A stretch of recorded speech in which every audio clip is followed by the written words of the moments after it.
Muy buenas tardes, soy Mandy Cohen, soy la secretaria del Departamento de Salud y Servicios Humanos. Y esta tarde solamente soy yo. El director Mike Sprayberry se encuentra en una vacación muy merecida. Conmigo se encuentran Brian Tipton y Karen Magoon, quienes son nuestros intérpretes de idioma de señas estadounidense, y tras las cámaras se encuentran nuestras intérpretes español, Jackie y Jasmine Metivier. Como siempre, voy a comenzar con las cifras. A partir de esta mañana tenemos 75.875 casos confirmados por laboratorio. 989 personas actualmente están hospitalizadas. Tristemente, han ocurrido 1.420 defunciones. Continúo estando preocupada de que las métricas en Carolina del Norte van en sentido contrario. El número de casos diarios ha aumentado y el porcentaje de pruebas positivas sigue alto. Y hoy, nuevamente, tenemos el día de mayor número de personas hospitalizadas por COVID-19. Nuestro estado necesita estabilizar estas tendencias para poder evitar un aumento peligroso del virus que pudiera sobrecargar nuestro sistema médico y arriesgarnos a retroceder, como lo están haciendo ahora muchos estados. Todo mundo debe utilizar cubrebocas cuando estén afuera, en público. Esto es un requisito estatal porque ahora tenemos más evidencia de que los cubrebocas, cuando se utilizan consistentemente, pueden disminuir la propagación de COVID-19, especialmente los que todavía no muestran síntomas. Los cubrebocas son clave para que los niños regresen a la escuela y poder restringir y liberar las restricciones. Utilizar un cubreboca en público es simplemente una acción poderosa y sencilla para proteger la salud de las personas y reiniciar la economía. Además de acciones de prevención críticas para reducir la propagación del virus, el día de hoy tenemos dos noticias acerca de cómo estamos acelerando el trabajo para hacer más pruebas en el estado. Ambas noticias se enfocan para mejorar el número de pruebas a personas históricamente marginalizadas, quienes se están viendo más afectadas por COVID-19. Primero, hemos emitido una orden continua estatal de pruebas de COVID-19, lo cual elimina el requisito de sitios donde pedían remisiones de un médico para poder hacerse la prueba. Esta nueva política reduce las barreras de pruebas, especialmente para personas históricamente marginalizadas. Segundo, vamos a instalar 300 sitios para hacerse la prueba gratis en comunidades desatendidas en Carolina del Norte durante todo el mes de julio. Esta nueva iniciativa está diseñada para aumentar el acceso a pruebas gratis de COVID-19 para personas afroamericanas, latinos, indioamericanos en comunidades de 100 códigos postales que actualmente tienen acceso limitado. Carolina del Norte se está asociando con East Carolina University y Orange 3N para instalar estos nuevos sitios que han sido identificados por el Departamento de Salud y Servicios Humanos, y también van a aumentar el número la capacidad de laboratorios en el estado. Estos aliados deben comunicarse con individuos que se hacen la prueba, también con atención médica domiciliaria, y ofrecer servicios que tengan estándares culturales y lingüísticos apropiados. Los contratos únicos de esta iniciativa, desarrollados con la participación de consejeros internos y externos que están ayudándonos a enfocarnos en las desigualdades de atención médica durante la pandemia. Estas acciones hacen que las personas de Carolina del Norte puedan hacerse pruebas que vengan de organizaciones en las comunidades como las iglesias, organizaciones sin fines de lucro de participación cívica, y esto es algo importante porque sabemos que la participación de la comunidad es una de las estrategias más eficientes para poder atender poblaciones históricamente marginalizadas.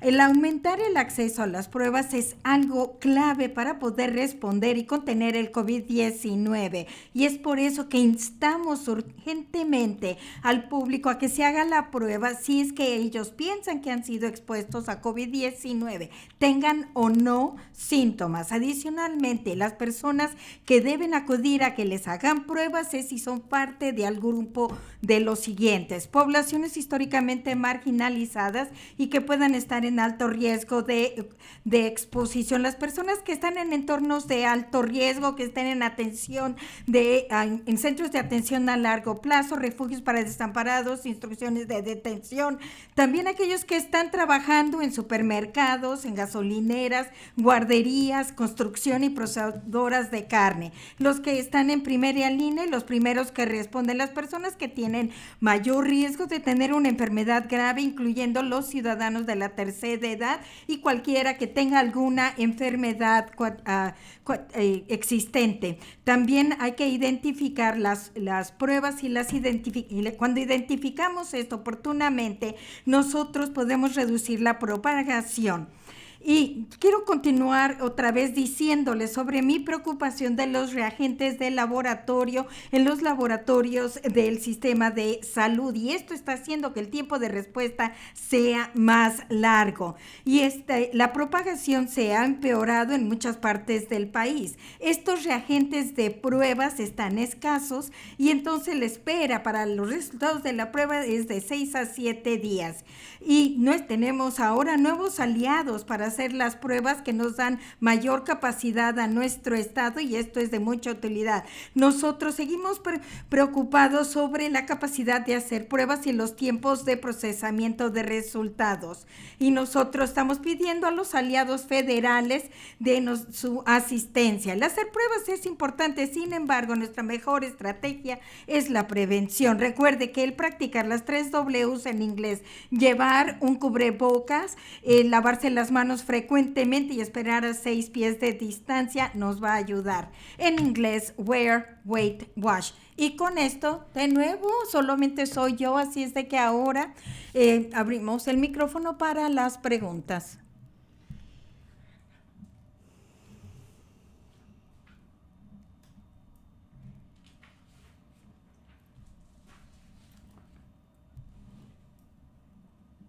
Lynn Vaughn, News and Observer.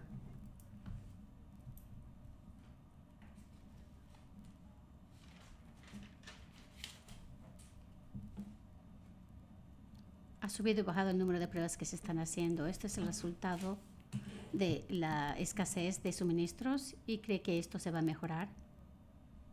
Sé que ha pedido ayuda federal. ¿Qué está solicitando específicamente? ¿Y le han dicho que sí?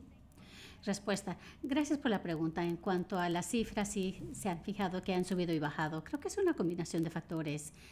En parte es porque hay menos pruebas que se están procesando por día, porque ahora tenemos un tiempo de espera mayor en estos laboratorios. Hay menos reagentes y sistemas de hospitales que están procesando las pruebas, que son menos pruebas.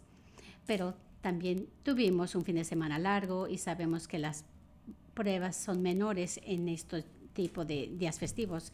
Y es una combinación de factores. También estoy viendo las cifras conforme pasemos esta semana para ver que vamos a continuar teniendo acceso a que las personas se hagan pruebas en todo el estado.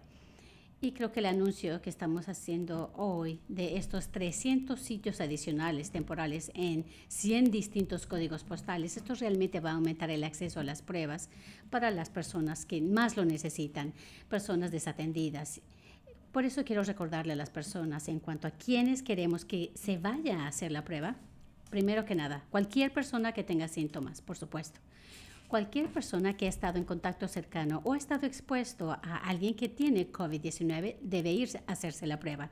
Y luego también hay una serie de personas que también queremos asegurarnos que ellos estén conscientes de que se deben hacer la prueba, como por ejemplo gente históricamente marginadas, personas que se están viendo afectadas, sobre todo la gente latina, las personas que están trabajando en sitios de alto riesgo, donde el distanciamiento social es difícil. Queremos que ellos también se vayan a hacer la prueba.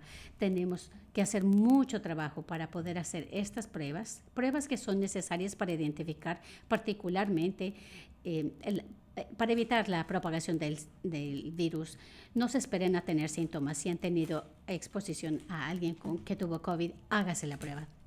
En cuanto a la asistencia que necesitamos del gobierno federal, sí, estamos viendo problemas de cadena de suministro. Y esto no es único para Carolina del Norte, esto está sucediendo en todo el país. Cuando pensamos en cadena de suministro, claro, necesitamos ayuda de otros. Esto es algo que no podemos resolver nosotros solos en Carolina del Norte. Así que hemos compartido con nuestros aliados, con el Departamento de Salud Pública y también directamente con el secretario Azar. Y tuve oportunidad de hablar con él anoche y le comuniqué estas inquietudes que tengo. Ellos están trabajando en esto y yo sé que a fin de cuentas hay un suministro, un límite del suministro. Hay muchas personas que necesitan estos reagentes en todo el país y esto va a requerir de un esfuerzo coordinado para realmente pensar cómo estos suministros se van a distribuir adecuadamente. Y yo continúo defendiendo, abogando por Carolina del Norte porque estoy viendo que nuestras cifras están aumentando y tenemos oportunidad de poder controlar esta situación del virus. Número uno, utilizando cubrebocas y también haciendo el número de pruebas necesarias y el aislamiento necesario para evitar la propagación adicional. Así que seguimos comunicando esta información a nuestros aliados federales. Ellos han tenido éxito anteriormente y continuaremos hablando con ellos. Y nos han podido enviar reagentes a los hospitales. Sin embargo, esta inquietud continúa. Necesitamos de su ayuda continua. Gracias, Len. Pregunta de seguimiento de Lynn Bond de News and Observer. Con los nuevos sitios, las personas, estos sitios van a ser en donde las personas puedan entrar sin cita y hacerse una prueba. Dice, porque para otros sitios uno necesita tener un auto. ¿Y cómo puede decirnos que pueden acudir estas personas a hacerse las pruebas? Respuesta, gracias por la pregunta. Sí, muchos de estos sitios van a ser con servicio de ventanilla.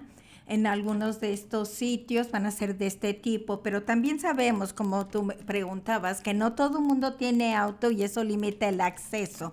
Es que la idea de esta iniciativa, dar el acceso a aquellas personas que no tenían acceso anteriormente, no son, las 300 no van a hacer nada más de que pueda entrar alguien sin cita, sino que la idea es de que nosotros podamos trabajar con aliados en la comunidad y a lo mejor hay un aliado como una iglesia, una organización sin fines de lucro local y a lo mejor van a tener un evento para hacer pruebas, para ver cómo van a querer ellos desplegar toda la logística para esto, para que tengan oportunidades de que una persona nada más entre caminando. Gracias. Clara Donnelly, WFAE. Yo estoy preguntándome si sabe el tiempo de respuesta para los rastreadores de contacto y también la eficiencia que tiene este método. Respuesta, gracias. Voy a retroceder un poquito en cuanto a rastreo de contacto. Cuando alguien se descubre que es positivo, colaboramos con esta persona para averiguar en dónde han estado, si han estado en alguna exposición y después contactamos nosotros a esas personas y les decimos, usted estuvo en contacto con esta persona, debe de estar en una cuarentena o también irse a hacer la prueba. Y como está diciendo, es difícil hacer el rastreo de contacto porque el ponerse en contacto con la persona original y luego preguntarle a dónde estuvo y luego también que ellos compartan las personas y los contactos con los que han estado. Así que sabemos que esto es un desafío. Hemos tratado de compartir mensajes como conteste la llamada. Si ve algo en su teléfono que dice NC Outreach, ese es a lo mejor una persona de los rastreadores para informarle que estuvo a lo mejor expuesto a COVID-19, pero nosotros sabemos que en estos momentos tener que a algún extraño le llame y le pida los números de sus amigos es algo que resulta incómodo, pero nosotros queremos irnos a las personas que la intención es que queremos cerciorarnos de que vamos a estar en contacto con las personas que a lo mejor estuvieron expuestas y la comunidad, y la manera de estar a la delantera de esto es haciéndoles saber que han estado expuestos para no exponer a otros, y es por eso que el rastreo de contacto es importante. Todavía no estamos en ese punto a donde me gustaría a mí estar, teniendo el número de personas que pueden hacer el contacto, pero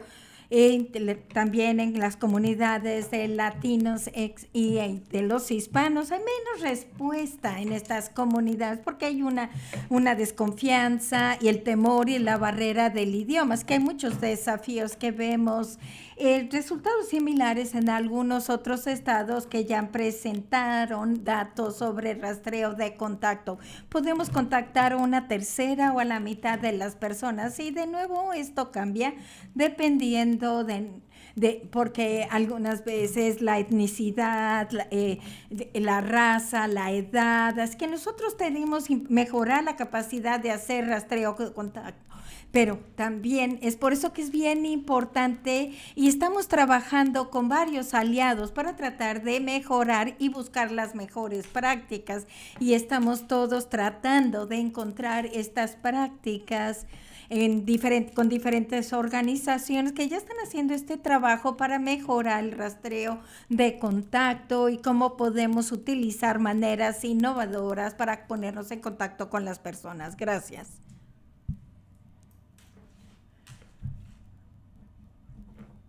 Nikki Hauser, de IGN.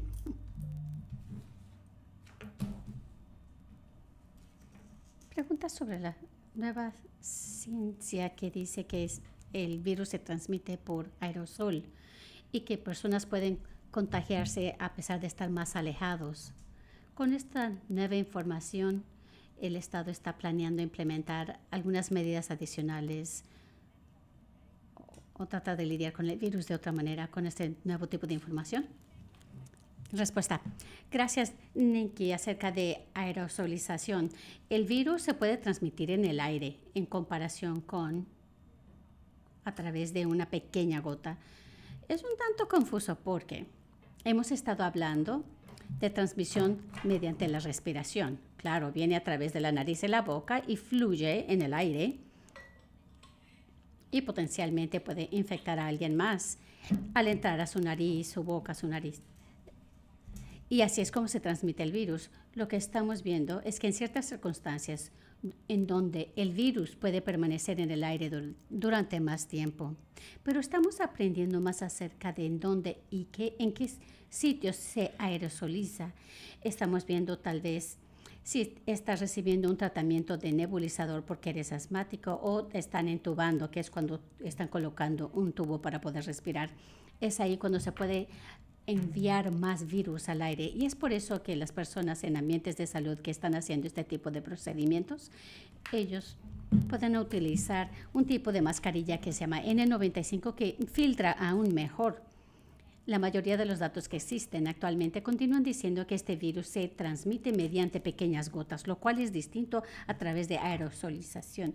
Y el virus se transmite en el aire a través de estas pequeñas gotas que se transmite el virus.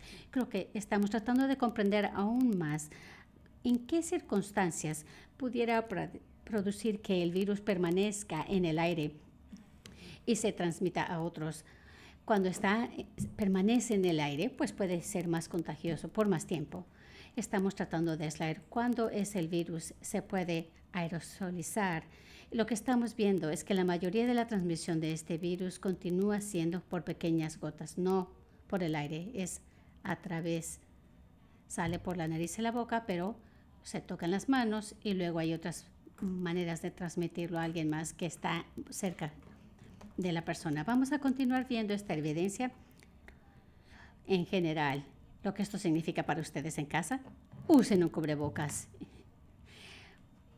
Vamos a continuar usando cubrebocas. Sí, la mascarilla debe cubrir la nariz y la boca para evitar que estas pequeñas gotitas puedan salir de su organismo e infectar a otras personas. Tal vez hay cosas que tengamos que hacer distinto al aprender más sobre el virus, ya lo hemos dicho, pero por ahora la recomendación continúa siendo utilizar un cubreboca de tela cuando estén afuera, cuando estén en el público. Esto va a ayudar a reducir la transmisión del virus. Gracias.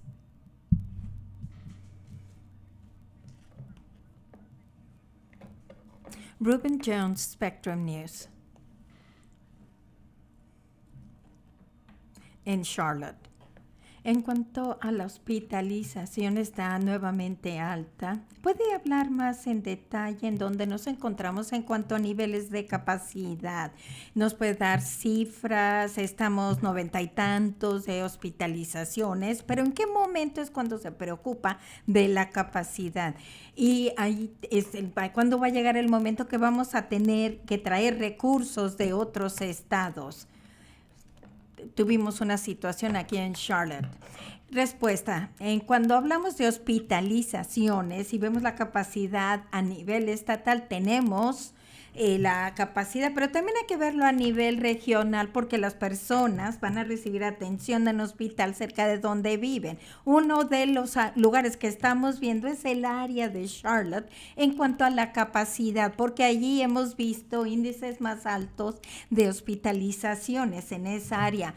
Yo no tengo pensado hacer nada diferente en este momento, pero tenemos conversaciones todos los días para cerciorarnos de que estamos viendo cómo están manejando toda su carga de pacientes en los hospitales. Tenemos una coordinación estrecha, tenemos suficiente capacidad y es bueno. Y la otra noticia positiva, y aun cuando vemos que el número de hospitalizaciones aumenta, pero las unidades de cuidado intensivo está igual. Ese es algo bueno, vemos más personas en el hospital, pero menos personas que van a necesitar una atención en una unidad de cuidado intensivo. Y esto es bueno, es una combinación de un gran trabajo de la comunidad de doctores científicos, porque ahora son mejores para dar el tratamiento, tienen nuevas técnicas para tratamiento, Metazone, tienen nuevos medicamentos para reducir la mortandad y para cerciorarnos de que más personas están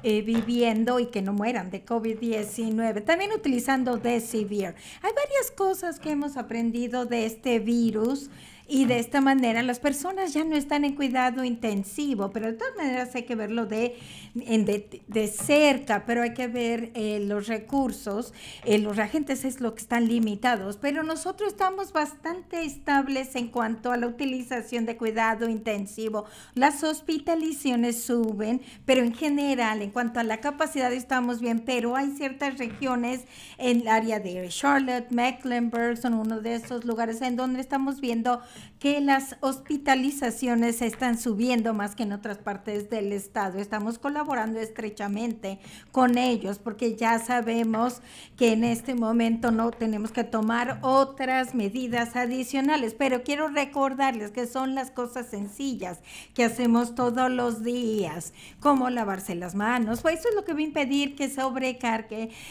los hospitales, porque no queremos ir a unos hospitales que están más alejados, porque es más difícil dar atención en un lugar que no es un hospital y es lo que no queremos, ya tengan COVID o no. Así es de que tenemos que hacer todo el trabajo difícil para que esto no suceda. Gracias.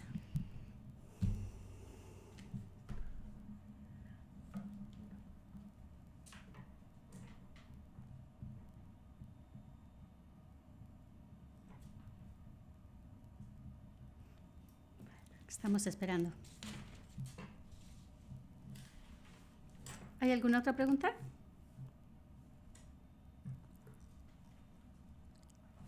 Nuestra última pregunta es de Brian Anderson de Associated Press.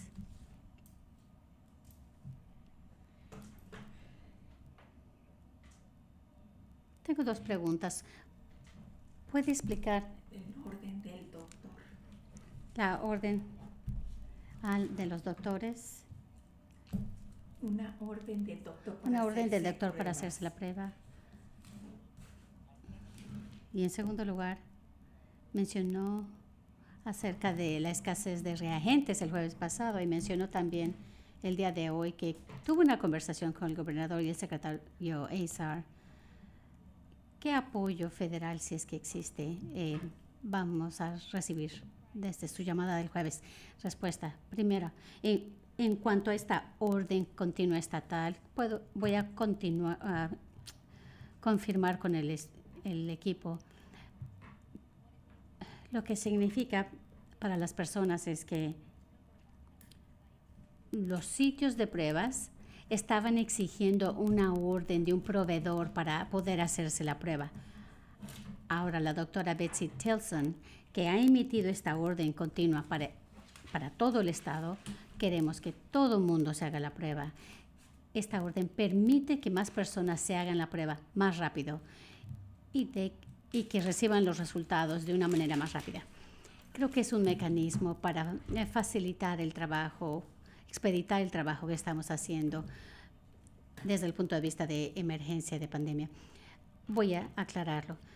En cuanto al suministro de reagentes, esto es algo que hemos pedido ya desde hace semanas. Trabajamos específicamente con ellos para poder tener una conversación con un proveedor en particular. Y el gobierno federal está dirigiendo los suministros a sitios donde se necesitan. Cuando nosotros lo identificamos, el hospital en particular pudo obtener más reagentes. No recuerdo exactamente la cantidad que pudimos obtener. Y voy a decir algo porque se utilizaron los reagentes que necesitaban y ahora nuevamente tenemos escasez porque se utilizan rápidamente los reagentes. Creo que esta petición va a ser cada vez más y más difícil para que el gobierno lo pueda proveer, mientras que vemos que tantos estados realmente están teniendo una alza de casos. Ellos también, es comprensible, les van a dar prioridad para estos suministros y por eso estoy mencionando que aquí en Carolina del Norte nuestras cifras están aumentando. Claro, no tanto como otros estados y agradezco mucho todo el trabajo que están haciendo las personas en Carolina del Norte, pero seguimos teniendo una necesidad y necesitamos estos suministros en el estado. A fin de cuentas, esto se trata del hecho de que las cadenas de suministro están complicadas y se lo hemos mencionado a nivel del gobierno federal y se va a requerir de más medidas decisivas. Y también vamos a necesitar innovación más rápida en cuanto al diagnóstico. Necesitamos otro tipo de pruebas que estén disponibles en el mercado que puedan identificar COVID-19 en una manera que sea más rápido, más barato y que podamos ampliar. Seguimos utilizando un método que es lento para identificar este virus. Y mientras que hay otras pruebas que son más rápidas, no son tan sensibles. Entonces, estamos tratando de descifrar cómo mejorar. Creo que hay un problema de cadena de suministro, pero también estamos trabajando con el sector privado y la comunidad científica para poder ofrecer estas nuevas maneras de hacer pruebas, ya sea que sea con antígenos y asegurar que estemos recibiendo estas pruebas que tienen la sensibilidad y especificidad necesaria para poder utilizarla ya que a escala. Así que son dos cosas que el gobierno federal que nos puede ayudar mientras estamos pensando. Cadena de suministro es lo que es y cómo poder aumentar la producción, pero también es ese factor de innovación y cómo llevarlo a mercado de manera más rápida. Esto es algo que realmente se necesita en esta área de pruebas, pero también a nivel de vacunas y terapia. Yo sé que se está realizando bastante trabajo y creo que estamos haciendo que esto sea una alarma para que nos presten atención, porque el momento es ahora y es urgente la necesidad. Otra pregunta de Brian Anderson. También dijo que se requiere de 6 a 7 días para que las personas reciban los resultados de la prueba de COVID en ciertos casos. ¿En dónde está ocurriendo esto? Y hay un tiempo promedio de respuesta que estamos viendo estatalmente para que las personas reciban y se enteren si tienen o no el virus. Respuesta. Lo que diría es que para los pacientes que están hospitalizados, esos son los que reciben el resultado de la prueba más rápido. Esto sigue sucediendo en cuestión de 24 horas. Estas pruebas las siguen manejando los sistemas de hospitales ellos mismos. Ellos utilizan algunos de los laboratorios comerciales. Ellos son como la prioridad. Pero también hay otras pruebas, ya sea que sean en sitios de farmacias o bien en varios sitios en donde están utilizando los aliados comerciales como LabCorp y LabQuest. Ahí es donde estamos viendo que se están retrasando de 6 a 7 días el resultado. Y el problema es el volumen. Hay muchísimas pruebas que se están haciendo las pruebas y se están mandando estas pruebas a esos laboratorios. Y no nada más de Carolina del Norte, sino de todo el país. Ellos están recibiendo estas pruebas. Entonces, esto realmente ha aumentado el tiempo de respuesta. Yo quisiera decirles, si ustedes han sido expuestos a COVID-19, necesitan estar en cuarentena o bien permanecer en casa durante 14 días. Yo sé que esto es difícil, sobre todo si uno se sigue sintiendo bien, pero si ha estado expuesto y sigue esperando la respuesta de la prueba, permanezcan en casa durante estos 14 días. Así que no tener esos resultados más pronto, pues no es ideal, pero por eso queremos trabajar en que el tiempo de respuesta sea 2 o 3 días, que es lo que estuvimos viendo en junio. Vamos a tratar de hacer todo lo posible a nivel estatal. Hemos estado tratando de adquirir más capacidad de laboratorios de otras maneras para poder aumentar el número y no estresar tanto los mismos laboratorios. Pero eso es difícil de hacer por el hecho de lo que está sucediendo en todo el país, pero vamos a seguir trabajando y hablando sobre nuestras inquietudes con el gobierno federal, quienes nos pueden ayudar. Muy bien, con esto voy a agradecerles por la oportunidad de compartir esta información acerca de nuevas noticias sobre más pruebas, y el mensaje importante sigue siendo prevención. Esto es en lo que nos queremos enfocar. Ni siquiera llegamos a hablar sobre pruebas. Sigan utilizando cubrebocas, lávense las manos y mantengan la distancia. Gracias.